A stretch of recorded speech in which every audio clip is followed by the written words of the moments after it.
J'ai le premier live sur YouTube, d'être là. Si c'est la première fois que vous me rejoignez, faites-moi un petit coucou. Vous allez voir, je me déplace. Je n'aime pas être statique. Amis cerveau délicieux, TDAH et autres autisme, bienvenue. On va parler d'entrepreneuriat comme toujours avec moi. Une rapide présentation. Si c'est la première fois que vous me regardez, faites-moi un coucou, dites-moi que c'est la première fois et je vous accueillerai avec grande joie. Ça fait 11 ans, dans quelques semaines, 12 ans que je suis entrepreneur. J'ai entrepris toujours dans le marketing. Le marketing, qu'est-ce que c'est pour moi? C'est l'art de parler de ce qui nous passionne et de ce qui nous anime. Et en fait, j'accompagne des entrepreneurs depuis 12 ans dans l'objectif d'unifier, de rassembler trois grandes problématiques pour eux, la parentalité, l'ambition de développer une entreprise qui fonctionne évidemment, qui rapporte de l'argent, voilà, hein, qui rapporte des clients heureux, et évidemment l'héritage qu'on construit pour notre société, et l'héritage qu'on construit pour nos enfants. Voilà. Et comment je fais ça? Je le fais en accompagnant chaque entrepreneur à définir ensemble un business model sur mesure qui va permettre d'unifier ces trois grandes questions de vie. Donc évidemment, on n'est pas que sur l'entreprise, on n'est pas que sur l'entrepreneuriat, on n'est pas que sur l'entrepreneur, on n'est pas que sur la famille ni la parentalité, on est sur cet élément holistique qui nous rassemble, puisque le but, c'est évidemment de réunir tout ce qu'on appelle des casquettes et qui pour moi sont en fait une seule partie, c'est nous-mêmes. Et aujourd'hui, on va vraiment s'attacher à parler de ce thème. Dis ce que tu fais et fais ce que tu dis. Si vous avez besoin, envie d'être accompagné pour unifier tous ces domaines de vie, vous me faites un message sur YouTube. Vous pouvez me contacter et trouver mes coordonnées sur les réseaux sociaux ou sur mon site internet. L'ensemble de mes liens est à jour, donc vous pouvez me contacter à tout moment pour qu'on travaille ensemble. Il y a plusieurs façons de travailler avec moi et je travaille beaucoup en individuel. Voilà pour les présentations. Maintenant, c'est parti. Je vais marcher. Je t'amène. Tu vas pouvoir marcher avec moi aussi. Voilà. Allez, on y va. Alors, je vois beaucoup de questions là autour de ce sujet, notamment en marketing. J'ai beaucoup de gens qui me disent oui, il y a beaucoup de gens sur les réseaux sociaux qui prônent un certain nombre de choses, mais ils en font pas la moitié. Ou bien le contraire, en fait, moi, je suis assez introvertie. On me dit vraiment que je suis très attachée à défendre des valeurs dans la façon dont je m'occupe de mes clients, dans la façon dont je m'occupe de ma famille. Et pourtant, ça se voit pas. J'ai pas assez d'audace. J'arrive pas assez à exprimer ce qui fait sens pour moi. Quel conseil tu pourrais me donner? Et donc là, qu'on le prenne dans un sens ou dans l'autre, en fait, la question, c'est exactement la même. Alors évidemment, si tu regardes ce contenu, si tu regardes ce live, c'est que tu n'es pas dans, la matrice, l'égrégore du business en ligne tel qu'il a fleuri depuis l'après-covid, hein, voilà, moi je n'attire pas les entrepreneurs du covid. Ça fait très longtemps que je suis entrepreneur, j'accompagne des gens qui sont, entrepreneurs hors ligne, beaucoup, qui utilisent les réseaux sociaux pour démultiplier leur activité, mais qui ne dépendent pas que des réseaux sociaux. Voilà, donc évidemment, on va mettre de côté les charlatans du web. OK, voilà, donc ça, on va même pas en parler. Des gens qui prennent A et qui font W, voilà, là n'est même pas le sujet. Donc là, ça demande une certaine clairvoyance, ça demande un esprit critique, mais ça, si tu es là, tu l'as. Donc ça, c'est mis de côté, hop, on le met sur l'étagère, on n'en parle plus. Maintenant, on va parler de 2 façons de voir, en fait, cette question. Ah, il fait beau. On va parler de 2 façons de voir cette question. La première chose, c'est en fait, tu parles beaucoup et tu fais pas toujours, tout ce que tu as dit que tu ferais. Alors ça, soit avec tes clients, donc là on a un problème, soit, avec toi-même, c'est-à-dire dans ton organisation entrepreneuriale. Donc tu te dis: «Oui, alors j'aimerais lancer ça pour mes clients, ce serait vraiment super s'ils pouvaient, avoir, tel élément, ils pouvaient avoir telle offre, ils pourraient accéder à tel produit, tel service, et cetera». Et puis en fait, tu mets 10 ans pour le faire. Et ça, en fait, c'est comme une cocotte minute, ça te reste dans l'esprit. Voilà, ça te reste là, en charge mentale, en tâche de fond, en mémoire vive, hein, et en fait, tu le fais jamais. Et ça, en fait, c'est ce qui va te créer une charge mentale professionnelle importante.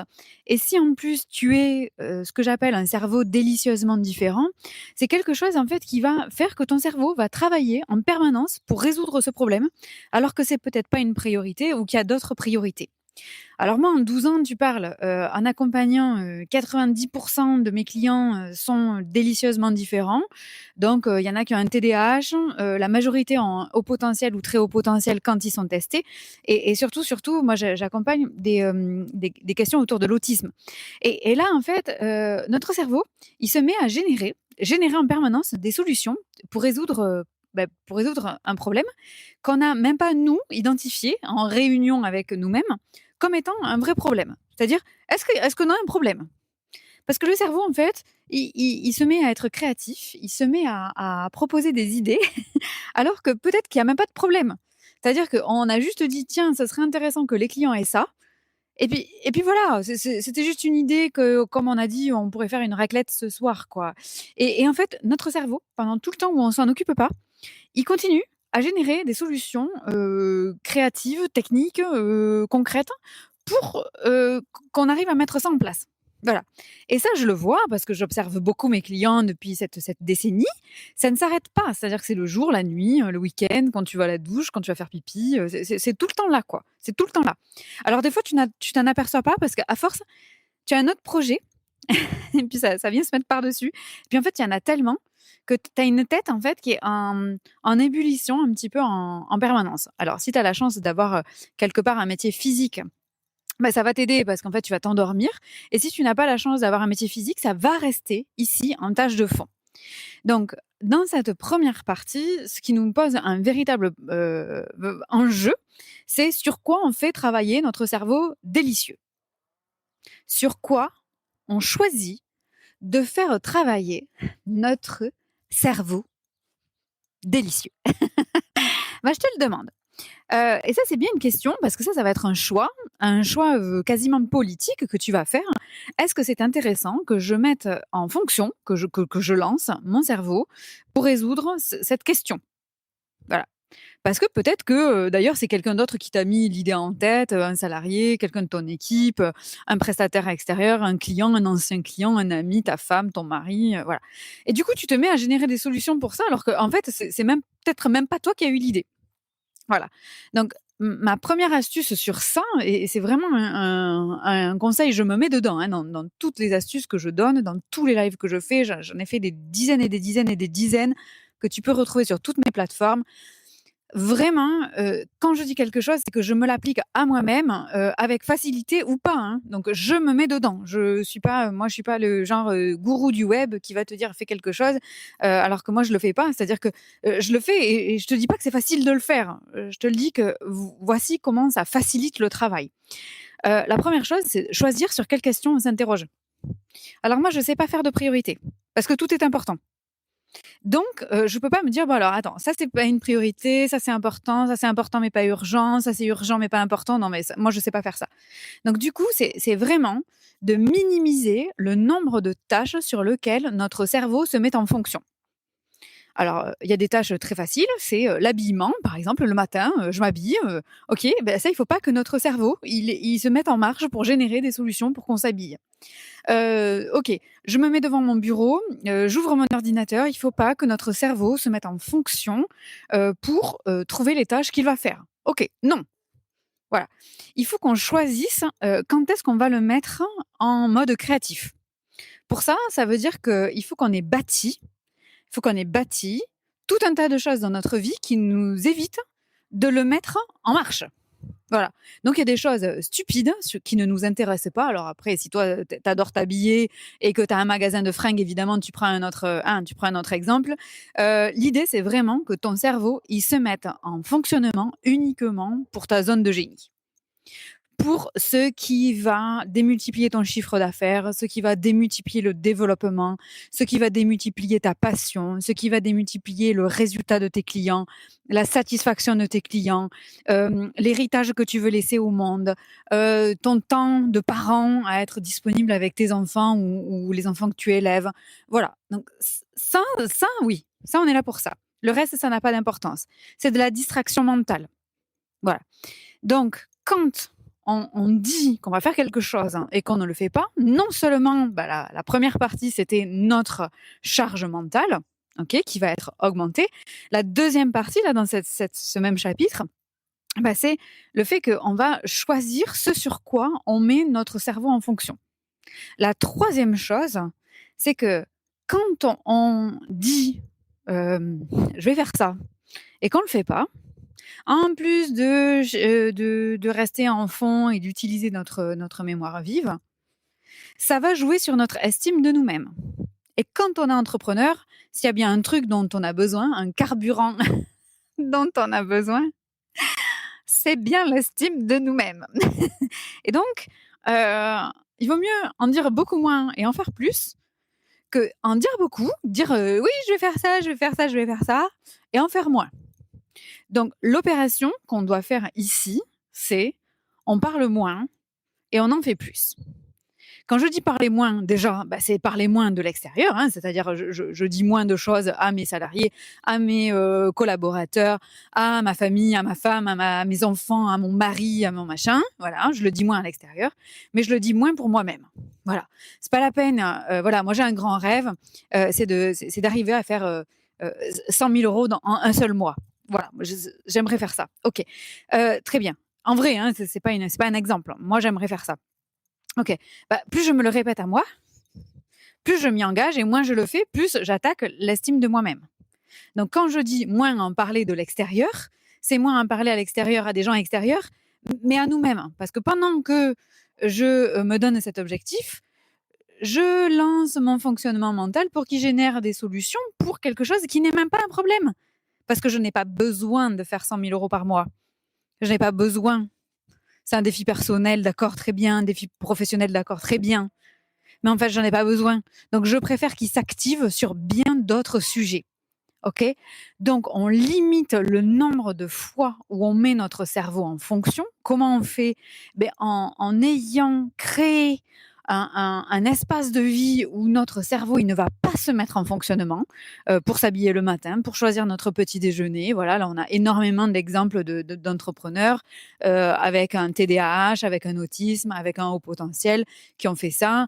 La plus grande légende sur l'habillement, c'est quand même Steve Jobs, qui expliquait que s'il était avec un jean et un pull noir, et c'était toujours le même, et je peux vous dire que moi j'ai travaillé chez Apple, donc c'est vraiment vrai, il était toujours habillé comme ça, c'est pour ne pas avoir à penser à comment on s'habille le matin, parce que ce n'est pas une tâche qui a une grande valeur ajoutée quand, à côté de ça, on a un cerveau qui peut développer des entreprises à forte valeur ajoutée sur de la technologie.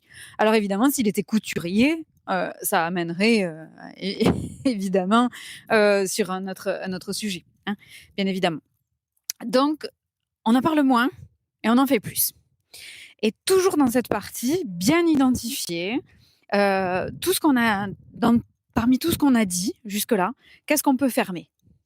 Fermer les portes, quoi. Alors, il y a 3 ans, j'ai dit à un client que je ferais ça pour lui. Je ne l'ai jamais fait, mais par contre, ça reste dans la tête. Comment on fait pour fermer les portes ? Comment on fait pour clôturer tous ces courants d'air ? Voilà, ça peut être, on passe un coup de téléphone à ce client. Écoutez, il y a 2 ans, je vous avais dit que, voilà, ça fait toujours 2 ans, ça me reste dans la tête. Est-ce que c'est toujours une priorité ? Est-ce qu'on peut fermer ce sujet ? J'ai pas trouvé la solution et on ferme. Quitte à dire, écoutez, là je peux pas m'en occuper, quitte à le décevoir. Mais il vaut mieux décevoir quelqu'un plutôt que nous vivre et porter ce sujet pendant des mois. Voilà. Donc, c'est vraiment comment on va faire, le lien vers le chapitre suivant là qu'on va aborder. C'est vraiment comment tu vas faire, tâche par tâche, pour fermer tous ces sujets qui sont dans ton espace mental. Voilà. Tous les sujets professionnels, peut-être personnels, qui sont là, où tu as dit il y a 4 ans que tu ferais quelque chose, mais peut-être fais-le. Pourquoi ? Parce que nos cerveaux délicieux, ils se font aussi un peu un monde, on va vraiment parler clairement, un monde d'une tâche qui en fait va être bouclée en 3 heures.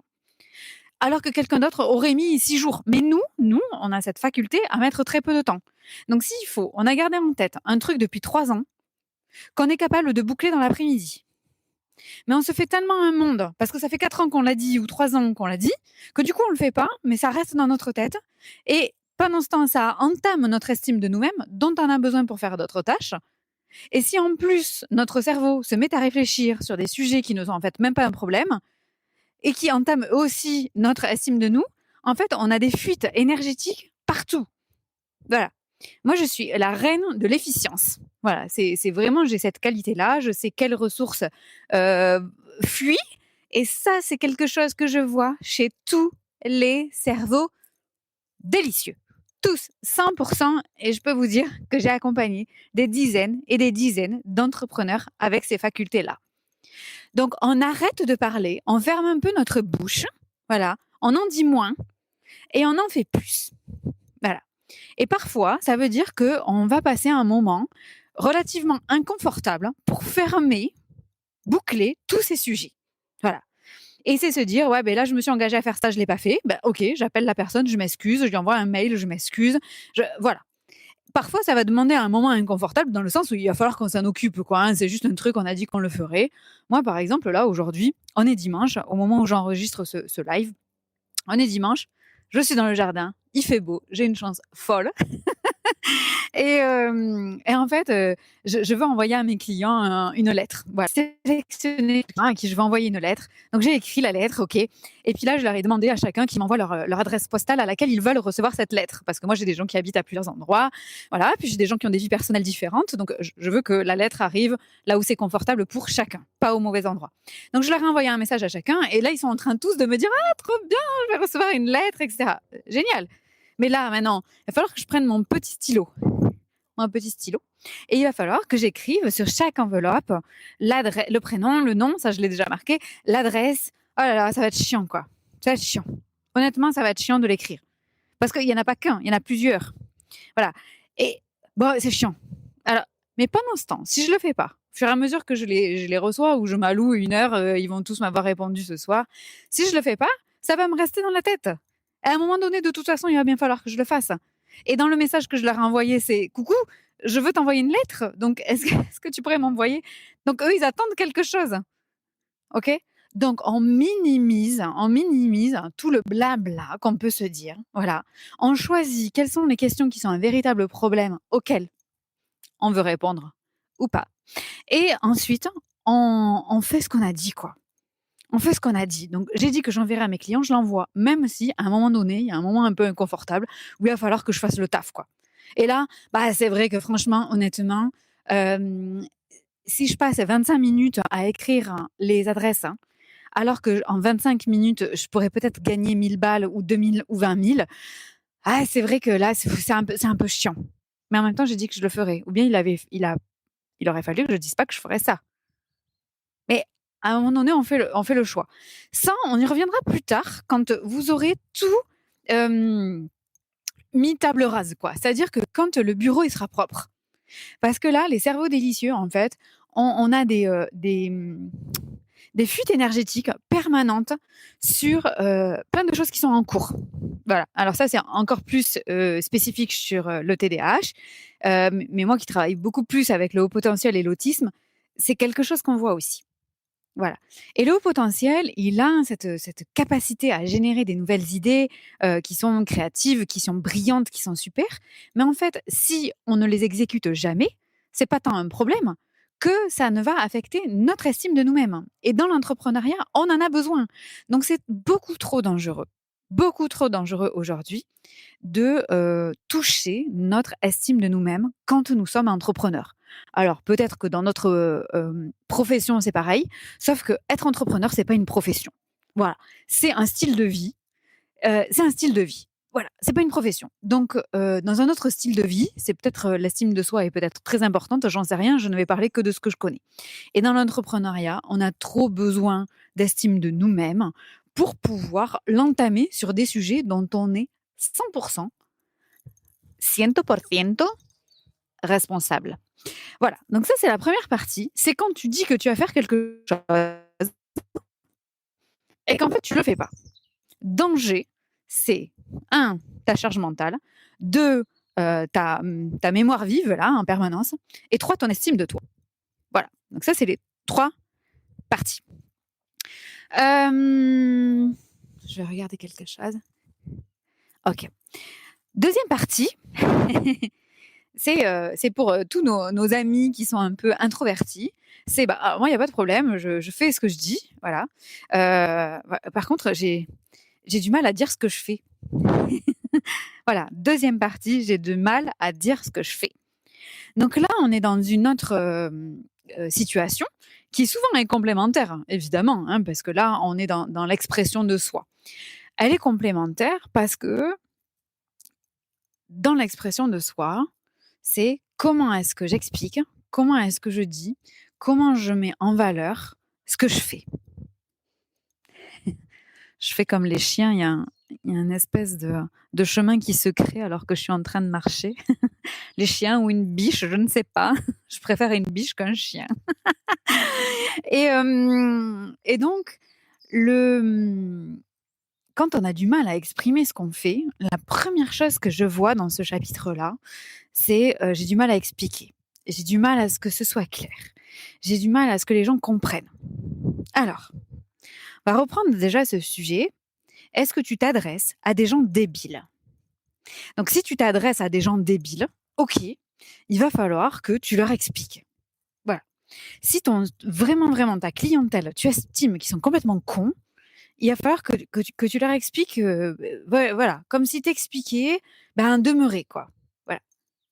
Sauf que moi, après, allez, on va dire 12 ans, on va arrondir parce que c'est dans un mois. Après 12 ans, je n'ai jamais eu, jamais un entrepreneur au potentiel ou avec un autisme de type Asperger s'adresser à des clients débiles.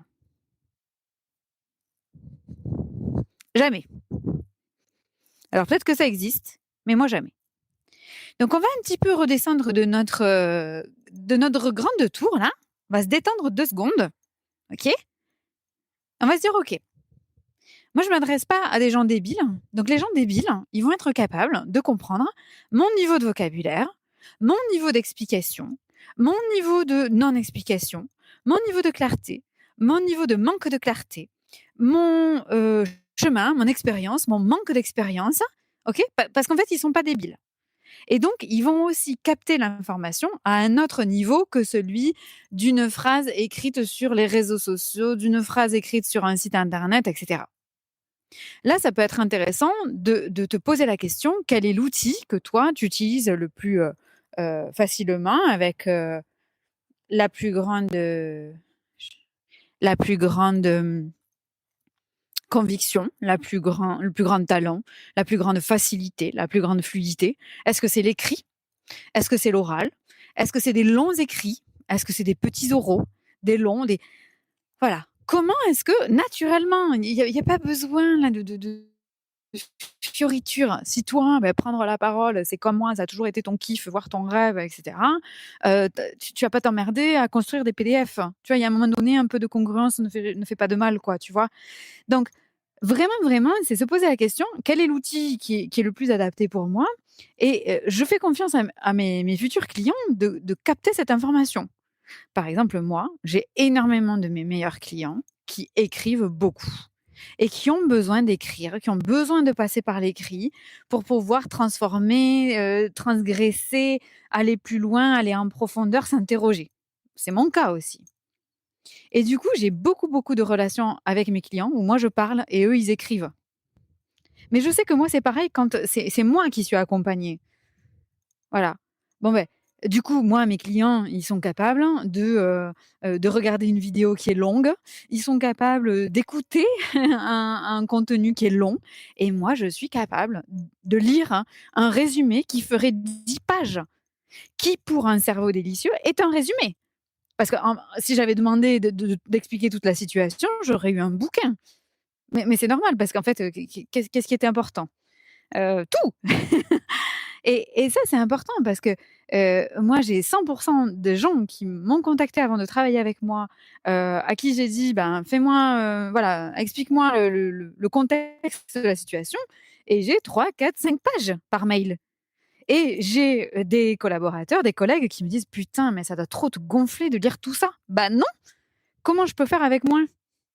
Comment moi je peux faire avec moins? Je suis le miroir de cette personne. Je fonctionne de la même façon. Donc, quand tu as du mal à expliquer ce que tu fais, quand tu dis ces mots-là, c'est pas ça, c'est que tu as du mal à expliquer comme tu crois qu'il faudrait que tu expliques. Voilà. C'est pas que tu as du mal à expliquer, ça c'est pas vrai, je l'ai jamais vu. Voilà. Ensuite, c'est donc choisir l'outil qui va être le plus fluide pour toi. Est-ce que c'est l'écrit? Est-ce que c'est l'oral? Est-ce que c'est un long écrit, un long oral?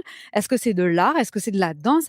Il y a plein de façons aujourd'hui, enfin, on est une époque fabuleuse où tout est possible. On peut s'exprimer de toutes les façons pour expliquer ce qu'on fait. Voilà.